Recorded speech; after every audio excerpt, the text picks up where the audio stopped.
A reading from the Holy Gospel according to Luke, chapter 13, verses 1 to 9. The passage is taken from the Message version of the Bible. About that time, some people came up and told him about the Galileans Pilate had killed while they were at worship, mixing their blood with blood of the sacrifices on the altar. Jesus responded, "Do you think those murdered Galileans were worse sinners than all other Galileans? Not at all. Unless you turn to God, you too will die. And those 18 in Jerusalem the other day, the ones crushed and killed when the Tower of Siloam collapsed and fell on them, do you think they were worse citizens than all other Jerusalemites? Not at all. Unless you turn to God, you, too, will die." Then he told them a story. A man had an apple tree planted in his front yard. He came to it expecting to find apples, but there weren't any.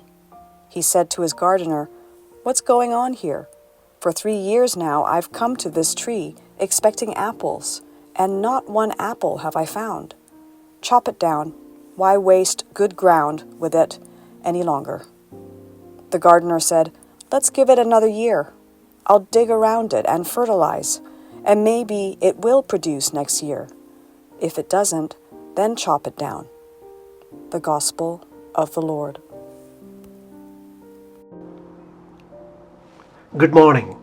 I am Father Joseph Matthew, and this is Coffee with God. Let us now listen to a short reflection on the Holy Gospel according to St. Luke, chapter 13, verses 1 to 9. Is God punishing us? At the heart of our Lenten journey, the Gospel invites us to reflect on how we perceive sufferings and God's role in it. In Luke chapter 13, Jesus addresses the tragic deaths of the Galileans and those crushed by a falling tower. The people wonder if these tragedies were divine punishments, a question that echoes through the ages. When faced with suffering, we too may ask, is God punishing us? Why does God allow such pain? Jesus firmly rejects the idea of a vengeful God. Evil and suffering do not come from God, for He is a merciful Father who always seeks our good. The psalmist reminds us, He does not deal with us according to our sins.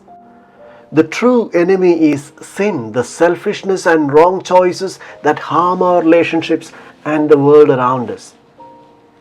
Let us call on us to turn away from sin and embrace the logic of the gospel where love and fraternity triumph over evil. Yet, conversion is not easy. We may grow discouraged by our repeated failures. To encourage us, Jesus offers the parable of the barren fig tree. Though the tree bears no fruit, the owner does not cut it down but gives it more time to flourish. This parable reveals God's infinite patience. He is the God of second chances, always offering us another opportunity to return to Him. God believes in us, walks beside us, and nurtures our growth with mercy and tenderness. His gaze is fixed not on our past mistakes, but on the fruits we can still bear. This Lenten season, let us embrace God's patience, seek His forgiveness, and trust in His loving plan. May the Blessed Virgin Mary accompany us on this journey, filling us with the hope and courage as we strive for true conversion.